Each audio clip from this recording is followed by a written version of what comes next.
পাশে ধপ করে কিছু পড়ার শব্দে ধ্যান ভাঙে রোজার। হালকা ঘুরতে দেখে নির্ণয় তার পাশে এসে বসেছে। তবে কিছু বুঝে ওঠার আগে নির্ণয় বসতে বসতে খপ করে রোজার হাত থেকে টিভির রিমোট কেড়ে নেয়। রোজার চেহারা মুহূর্তে হতভম্ব হয়ে যায়। চেঁচিয়ে উঠে সে, আহ নির্ণয় ভাই, প্লিজ চ্যানেল চেঞ্জ করবে না। তুই এই বাজে ইঁদুর বিড়ালের ধরাধরি কীভাবে এত আগ্রহ নিয়ে দেখিস রোজ? তা আপনার না জানলে চলবে। রিমোট দিন বলছি। নো। নির্ণয় ভাই ভালো হচ্ছে না বলে দিলাম। ও রিয়েলি? পারলে নিয়ে দেখা, আমি ছেড়ে দেব। ও দাদু। নির্ণয়ের আগমনে আবারও ম্যাগাজিনে মুখ লুকিয়েছে রায়হান চৌধুরী। তবে এতক্ষণ দুজনের ঝগড়া মিটমিটি হাসছিল ম্যাগাজিনের আড়ালে। এবার রোজার ডাক কানে আসতে ম্যাগাজিন থেকে মুখ সরিয়ে নেয়। তিনি হাসি হাসি ভাবটাও আর নেই। ওহ দাদু ভাই, ছোট মানুষ, রিমোটটা দিয়ে দাও। দাদু, পার্সোনাল ম্যাটারে তুমি আপাতত গিয়ে দাদিনকে সামলাও। আমাকে আমার জিনিস বুঝতে দাও। ভ্যাবাচ্যাকা খেয়ে যায় রোজ। পুরো থ হয়ে গেছে সে। মুখটা হঠাৎ সাদা পড়ে গেছে। এক চুলও নড়ে না সে। ঘরের মধ্যে এক অদ্ভুত নিস্তব্ধতা নেমে এসেছে। রিমোটটা নির্ণয় হাতে নেয়। চোখ ঝাঁঝালো বিজয়। রায়হান গলা খাঁকড়ে দিয়ে কিছু একটা বলতে যায়, কিন্তু রোজার চোখের দিকে তাকিয়ে আর শব্দ বের হয় না। তিনি লজ্জায় দ্রুত স্থান ত্যাগ করে। রোজার চোখে এখনও সেই বিস্ময়। একটা লোক কতটা নির্লজ্জ হলে ঠিক এভাবে দাদুর সামনে বলে, নির্ণয় ভাই, নির্ণয় ভাই, কী সমস্যা? দাও না প্লিজ। আমি তো দিতেই চাই, তবে দিতে গেলেই তো কিছু ইউনিক সাউন্ড কানে এসে, যা আমাকে আরও উন্মাদ করে তোলে।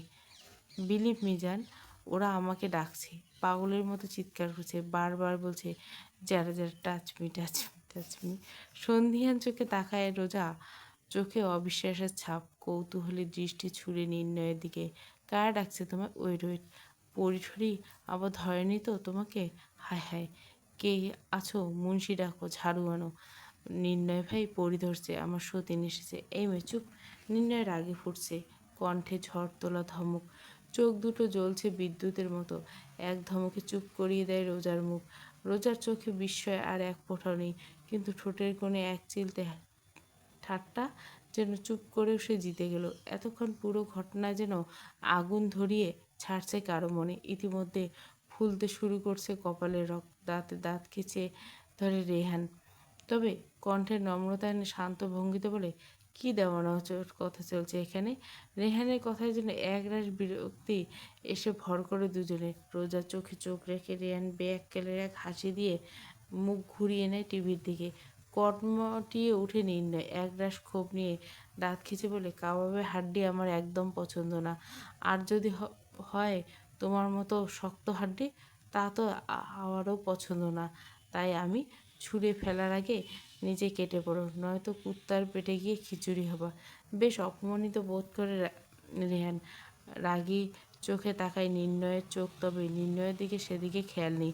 সে তো টিভিতে রোজার মতো টম জেরির ধরাধরি ব্যস্ত। পাশে রোজা, তার সামনে বিন্দুমাত্র ঝামেলা চাইছে না সে। মনে মনে কিছু একটা ভেবে জায়গা ত্যাগ করে রেহান। রেহান চলে যেতে দুষ্টুমিতে মেতে ওঠে নির্ণয়। ঠোঁটে লুকানো একটা মিষ্টি হাসি, যেন কোনো মজার ষড়যন্ত্রের আগায় ইঙ্গিত। একটু একটু করে রোজার দিকে এগোতে থাকে সে। মুখে খেলছে শয়তানি হাসি, চোখে লুকানো উন্মাদনা। মনে হচ্ছে এই মেয়ের কাছে এসে নিজের ইচ্ছেগুলো নিয়ন্ত্রণ করতে পারছে না সে। শরীরের প্রতিটি স্নায়ু জোরে সচল, কিন্তু মনের গভীরে এক অজানা ভয় ঘেঁষে বেড়াচ্ছে। তবুও সে থেমে নেই। এক ধীরে ধীরে এক অদ্ভুত এক টান নিয়ে সে কাছে এসেছে। রোজার চোখ পড়লে নির্ণয়ের সেই হাসিতে। মনের একটা অংশ সচেতন ঘরে বাতাস হঠাৎ ভারী হয়ে গেল। এক অদ্ভুত সুর ছড়িয়ে পড়ল চারিদিকে, যেন একটা অদৃশ্য যুদ্ধে দুই প্রাণের টানাপোড়েন। যান। হঠাৎ নির্ণয়ের গলায় নেশালো সেই ডাক, যা অন্তরাত্মা গভীর দোহা দিয়ে যায়। রোজার বুক যেন মুহূর্তের জন্য থেমে যায়। মন কেঁপে ওঠে অবচেতন এক অদ্ভুত আকর্ষণ, যেমন নরম এক মায়াবী ছোঁয়া, যা ছুঁয়ে দেয় প্রতিটি স্পন্দন। Can I? কথার মাঝে হঠাৎ থেমে যায় নির্ণয়। তার কপাল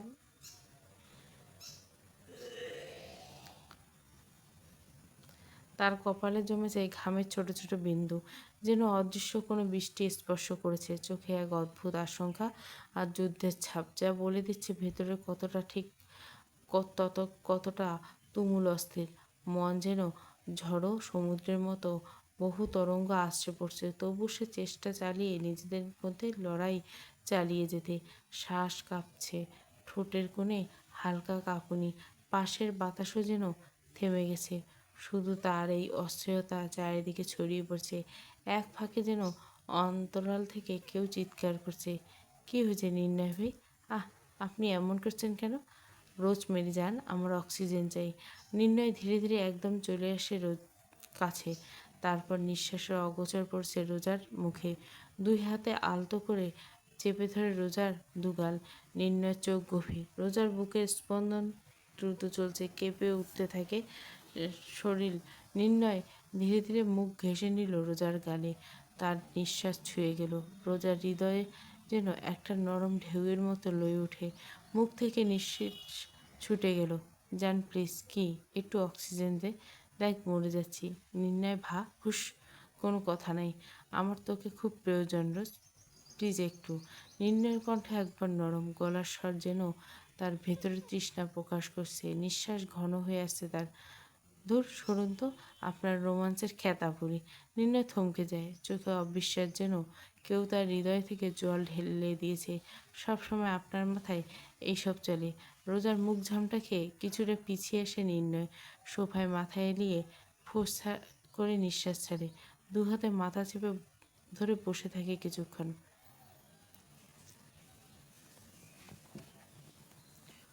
সময় গড়িয়ে প্রায় বিকেল। রত্না চৌধুরী নিজের ঘর থেকে রান্না করে বেরিয়েছেন। আজ একটু আলাদা কিছু ভেবেছেন, ছেলেমেয়ের জন্য মজার কোনো বিকেলের নাস্তা বানাবেন। মনটা ভীষণ ভালো, মুখে হালকা একটুখানি হাসি। ভাবতে ভাবতে এগিয়ে আসে সিঁড়ির দিকে। একদম কাছাকাছি এসে নামার জন্য পা বাড়াতে আচমকা পা থেমে যায়। পেছন থেকে যেন কে ডাকছে, ফুপি। রত্না চৌধুরী ধীর চোখে ঘুরে দাঁড়ায়। তার ঠিক কিছুটা দূরে দাঁড়িয়ে রেহান। চোখ মুখ কেমন শুকনো লাগছে ছেলেটার। আর রেহান, কিছু বলবি বাপ? ফুপি, আমার তোমার সাথে কিছু জরুরি কথা ছিল। রত্নার কপালে ভাঁজ, ভুরু নাচিয়ে জিজ্ঞাসা করলো, হ্যাঁ বল, কি হয়েছে? রেহান এদিক ওদিক তাকিয়ে আশপাশে পর্যবেক্ষণ করে একটু এগিয়ে আসে। কণ্ঠ খাদে নামিয়ে বলো, বলবো, তবে এখন নয়, ঘরে চলো ফুপি। রত্না চৌধুরীর বুকের কোথাও যেন হালকা কাঁপুনি ধরে। রান্নার কথা, ছেলেমেয়ের নাস্তা, সব কিছু মুহূর্তের জন্য ভুলে বসে ধীরে ধীরে পেছন ঘুরে ঘরের দিকে হাঁটা দেন তিনি।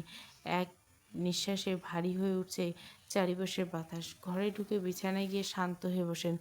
রেহান ভেতরে ঢুকে দরজাটা হালকা বাজিয়ে দেন, যেন বাইরে এক ফোঁটা শব্দ ভেতরে না আসে। হ্যাঁ, কি যেন বলেছিলি? রত্না চৌধুরীর গলা শান্ত স্বর, কিন্তু চোখে অনাশ্রিত কৌতূহল। তিনি এক দৃষ্টিতে তাকিয়ে থাকেন রেহানের দিকে। রেহান নিজেও কিছুক্ষণ চুপ থেকে নিজেকে হালকা সামলে এগিয়ে এসে নিচু গলায় বলে, ফুপি, আমার তোমার কাছে কিছু চাইলে না করবে না নিশ্চয়? রত্না চৌধুরী হালকা হেসে ওঠেন।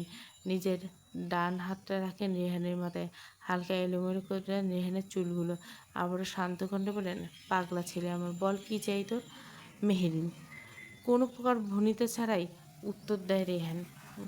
কোনো এক মুহূর্তেই যেন থমকে যায়। রত্না চৌধুরীর মুখ ফ্যাকাশে হয়ে যায়, ঠোঁটটা কাঁপে একটু। তিনি কিছু বলতে চাচ্ছিলেন, কিন্তু শব্দ আটকে যায় গলায়। চোখে ভেসে ওঠে অজস্র স্মৃতি, মেহেরিনের ছোট বাচ্চার চুল বাঁধা, তার হাসি, তার অভিমান। তার ঠিক পর মুহূর্তে ভেসে ওঠে নির্ণয় করা পাগলামি। আচমকা রেহানের থেকে ছিটকে সরে আসে রত্না চৌধুরী। কি? গলা কেঁপে ওঠে রত্নার। শুষ্ক ঢোক গিলে নেয় জিহ্বা দিয়ে, হালকা ঠোঁট ভিজিয়ে নেয়। রেহান মাথা নিচু ফ্লোরের দিকে দৃষ্টি রেখে বলতে থাকে, আমি মেহেরিনকে ভালোবাসি ফুপু, অনেক দিন ধরে। রত্নার বুকের ভিতরে হঠাৎ কেমন দম বন্ধ এসে তার চোখ যায় জানলার বাইরে। বিকেলের আলো যেন হঠাৎ ধোঁয়ায় ঢেকে গেছে। রেহান আবারও কিছুটা এগিয়ে যায় রত্না চৌধুরীর দিকে। কণ্ঠটা থরথর করে কাঁপছে, চোখে পানি চিকচিক করছে ছেলেটা। আমি মেহেরিনকে বিয়ে করবে ফুপু, প্লিজ ফুপু, তুমি না করো না। তুমি না বললে কেউ পাশে দাঁড়াবে না আমার। রত্না চৌধুরী চোখ বন্ধ করে দাঁড়িয়ে থাকে, ঠোঁটের কোণে এক টুকরো কম্পন, চোখে অদ্ভুত রকমের অশান্তি।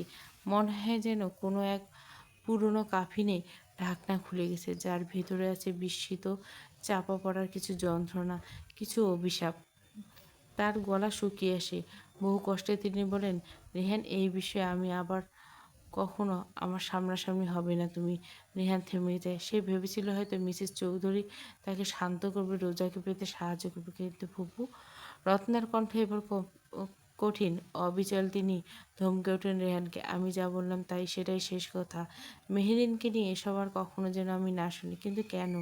মেহেরিন আমার হলে সমস্যা কোথায়? রত্না এবার চোখের দৃষ্টি সরিয়ে যায়, বাইরে তাকান। বিকেলের আলো যেন ধূসর হয়ে এসছে, যেন তার চোখে এক অন্ধকার ছায়া নেমেছে। সব জিনিস পাওয়ার অধিকার সবার হয় না রেহান। তুমি যা চাইতো তা সবার নয়। রেহান হতবাক।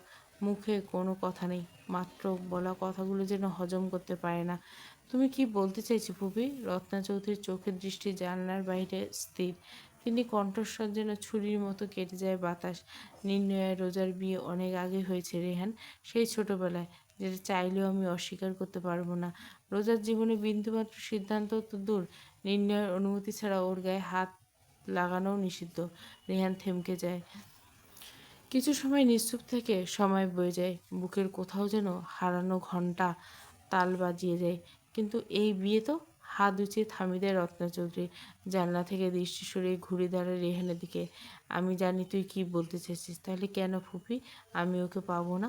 রত্না চৌধুরী কিছু বলতে যাবে, তার আগে থামিয়ে দেয় রেহান। ভেজা গলায় হঠাৎ গম্ভীর হয়ে যায় তার। আমার রোজকে চাই, যেভাবে হোক। তুমি নিশ্চয় চাও তোমার মেয়ে সুখে থাকুক, ভালো থাকুক। মেয়েকে নিজের কাছে চাই তোমার। হঠাৎ এত সময়ের শক্ত খোলস থেকে মুহূর্তে নরম হয়ে এসে ধূপ করে উঠে রত্নার বুকে। নিজের মেয়েকে ছুতে না পারা, কাছে আনতে না পারার মতো কষ্ট হয়তো দুনিয়ার কোথাও নেই। বুকের মানিককে বুকে রাখতে মাদের কত না আহাজারি। রেহানের মুখে যুদ্ধের হাসি, তীর যেন ঠিক নিশানায় লাগিয়েছে। মুখে হাসি লুকিয়ে ডোজ আরও কিছুটা বাড়িয়ে তুলে সে। আমি শুধু মেহেরিনকে চাই ফুবু। তুমি আজই সকালে সামনে আমাদের বিয়ের কথা বলবে প্লিজ, বাকিটা আমি সামলে নেব। ফুস করে একটা দীর্ঘশ্বাস ছাড়লেন রত্না। শান্ত চোখে তাকায় রেহানের দিকে, তারপর নরম স্বরে বলে, তুই পারবি নির্ণয় থেকে আমার মেয়েকে আমার কাছে এনে দিতে? রেহান মাথা ঝাঁকিয়ে উত্তর জানিয়ে বিদায় হয় ঘর থেকে। চোখ থেকে দুফোঁটা পানি ঝরে পড়ে রত্না চৌধুরী। রেহান চলে যেতে তিনিও বেরিয়ে পড়েন ঘর ছেড়ে। ধীরে ধীরে সূর্য যেন মুখ লুকোচ্ছে প্রকৃতির কোলে। দিনের আলো ছুঁয়ে যাচ্ছে তা তাল নারকেলের মাথা। আকাশে দেখা লাল কমলা রঙের এক মোহময় রেখা। পাখিরা ফিরছে তাদের নিনে। আজান ধ্বনি যেন জানিয়ে যাচ্ছে সন্ধ্যার নামার খবর। নীরকুঞ্জে যেন আজ আসর জমেছে। সন্ধ্যায় নরম আলোয় স্নান করা হলরুমে যেন এক অন্যরকম প্রাণচঞ্চল্য পরিবেশ। এক এক করে সারি বেঁধেছে সকলে। বাদ যাননি বাড়ির বয়োজ্যেষ্ঠরা। রসনা চৌধুরী, রায়হান চৌধুরী যেন সামিল তাতে। কত শত গল্পের পুনর স্মৃতিতে মুখরিত হলরুম। রায়হান চৌধুরী গল্প করছেন, আয়ান, রিধিমা, ত্রিধা যেন মন দিয়ে শুনছেন। রোজা বসে এক ঝুড়ি চিপ চকলেট নিয়ে, তা নিয়ে দুই ভাই বোনে মারামারি। আমাদের হিরো সাহেব, তিনি আবার এসব থেকে 10 হাত দূরে। নিজের দামি ফোনে গেম খেলায় মেতে উঠেছে সে। গল্পের মাঝে প্লেটে সাজানো নানা রকম স্ন্যাক্স হাতে হাজির হন নাজমা চৌধুরী। তিনি যেন শিং ভেঙে যোগ দেন বাছুরের দল। রায়হান চৌধুরী আসর জমিয়েছে। গল্প জুড়ে দিচ্ছে নিজের বাপ দাদা, পৈতৃক সম্পত্তি, বাড়ি, এসব কিছু পুরনো ভয়ঙ্কর রহস্য, সব মিলিয়ে বেশ জমেছে। মাত্রই ডেইলি মিল্ক চকলেটে এক বসিয়েছে রোজা। হঠাৎ ফোনে আসা টুং করে বাজা মেসেজের শব্দে চকলেট থেকে মনোযোগ সরে যায় তার। হাতে নেয় পুতুলে মোড়ানো ব্যাক কভারের ফোনটি। ফোনের স্ক্রিনে স্পর্শ করে মেসেজে ঢুকতে মুখে ফুটে এক অদ্ভুত হাসি। রোজ পাখি লেখাটা পড়েই যেন বোঝার মালিক থাকে না মেসেজের মালিক আসল কে। চকলেট সোফায় রেখে দ্রুত মেসেজ রিপ্লাই করতে জামায় হাত মুছে টাইপিং করতে থেকে রোজা। ছোট্ট একটা উত্তরের সাথে সাথে কয়েকটা লাভ ইমোজি পাঠিয়ে দেয় রোজা। অপর প্রান্তে উত্তরে আশা না করে আবারও মনোযোগ দেয় চকলেট খায়। মনোযোগ দেয় সেই পাখি। আবারও সেই মেসেজের শব্দে চকলেট মুখে পুরে নির্ণয়ের দিকে তাকায় রোজ। নির্ণয়ের চোখে চোখ পড়তে টুক করে চোখ টিপে দেয় নির্ণয়। কেমন যেন লজ্জা লজ্জা লাগে রোজার। পড়ে থাকা ফোনটা হাতে তুলে আবারও উত্তরে লেগে যায়। You are looking so hot, I feel something something. কানে নিয়ে রীতিমতো ধোঁয়া বেড়াচ্ছে রোজার। লজ্জায় যেন গাল পুরো টমেটো হয়ে গেছে। এই বুঝি টোকা দিলে রক্ত আবারও মেসেজে আসে, হানি। এবার আর কোনো উত্তর পাঠায় না রোজা, চুপ করে তাকিয়ে থাকে ফোনের দিকে। নির্ণয় যেন আবারও লিখছে কিছু। I needs you among my arms baby. নির্লজ্জ। মেসেজের উত্তর দিতে যেন লজ্জার মুখ লুকিয়ে নিয়েছে রোজা। নির্ণয় খেয়াল করে তার প্রেয়সীর লজ্জা মাখা মুখটা, মুচকে হাসি ফুটে ওঠে তার মুখ। ইস, রোজা যদি দেখতো সেই হাসি, নিশ্চয় বলতো, আমি শেষ নির্ণয় ভাই, আপনার ওই সাদা দাঁতে মুচকি হাসি খুন করেছে আমায়। সব পুরুষ তার শখের নারীর কাছে নির্লজ্জ মেরে যান। পুরুষ নির্লজ্জ বলে জনসংখ্যা বাড়ে। অসভ্য পুরুষ। রোজ পাখি আবারও সেই মধুর ডাক, যা কিনা হৃদয়ের সবচেয়ে নরম ধারে ছুঁয়ে যায়। মন যেন মুহূর্তেই গায়েরই পথ হারিয়ে যায়। সেই ডাক শুনে রোজার বুকের বাঁ পাশে থাকা হৃৎপিণ্ড একটু দ্রুত হার্টবিট করে। সে ডাকে উত্তর ফেরার ক্ষমতা হয়তো রোজার নেই। রোজা উত্তর করে, একটু বেশি দুষ্টুমি করলে কি খুব বেশি হয়ে যাবে জান। আবার কতগুলো রাগের ইমোজি পাঠায় রোজা। সে যত রাগের ইমোজি দিয়েছে, বিপরীতে যেন চুমুর ইমোজি পাঠিয়েছে নির্ণয়। রোজা অবাকে মুখ হা হয়ে গেছে। মুখ বন্ধ করে, বেয়াদব, নইলে টয়লেট থেকে মাছি এসে মুখে ঢুকে গুক তোকে খাওয়াবে। মেসেজ পড়ে যেন চোখ দুটো গোল গোল হয়ে যায় রোজা। টুপ করে বন্ধ করে মুখ আশেপাশে তাকিয়ে নিজেকে শান্ত করে মেসেজ লেখে, আপনার মুখে গু পড়ুক, আপনারও গু দিয়ে গোসল করানো উচিত, তবে যদি মাথা থেকে এই টয়লেটের গবেষণা বের হয়। মিটমিটি হাসি নির্ণয়। রাগে হালকা ঘি ঢেলে আবারও মেসেজকে, যান একটু দুষ্টুমি করি, আসুন একটু কম্বল ডান্স করি। বাবা! হঠাৎ রত্না চৌধুরী ডাকে সবার মনোযোগ যেন তার দিকে চলে যায়। সকলের নজর তার উপরে সীমাবদ্ধ। নির্ণয়, রোজা, তারাও যেন কৌতূহল নিয়ে তাকিয়ে আছে রত্না চৌধুরীর মুখের দিকে। রত্না চৌধুরী একবার চোখ বুলিয়ে নেয় নির্ণয়ের দিকে। কিছু বলবে ছোট বউ? বাবা, আমার কিছু গুরুত্বপূর্ণ কথা বলা ছিল আপনাদের এখানে, যেহেতু ছেলেমেয়েরা উপস্থিত, ভাবছি বলি। এত নাটক না করে আসল কথাটা বলো তো আম্মু। বিরক্ত মুখে রত্না চৌধুরীর দিকে তাকিয়ে কথা বলে রিয়ান। রত্না চৌধুরী রিহানের দিকে তাকে ফোঁস করে একটা নিঃশ্বাস ছাড়ে। নিজের পেটের ছেলে কিনা মাকেই বিরক্ত ভাবে। আহ রিয়ান, এভাবে কথা বলছো কেন মাকে? তা কি বলবো ছোট, জলদি বল। কি বলো ছোট বউ, বলো কি বলবে। আমি অন্যত্র রোজার বিয়ে দিতে চাই। হঠাৎ মুহূর্তে যেন শান্ত হয়ে গেল পুরো পরিবেশ। এত সময় মুখরিত পরিবেশ এক নিমেষে শান্ত হয়ে যায়। চারপাশে কোলাহল থেমে গিয়ে নিস্তব্ধতা এসে বসে পড়ে ঘরের কোণে। ঘড়ির কাঁটা টিকটিক শব্দে যেন কানে বিঁধে যাচ্ছিল তখন। বাতাস চলাচল করছে ঠিকই, তবে তাতে যেন একটা ভারও জমে ওঠে অদৃশ্য, কিন্তু টের পাওয়া যায় না। কারো মুখে কথা নেই। এক নিমিষে যেন ঘর জুড়ে নেমে এলো এক চাপা আতঙ্ক।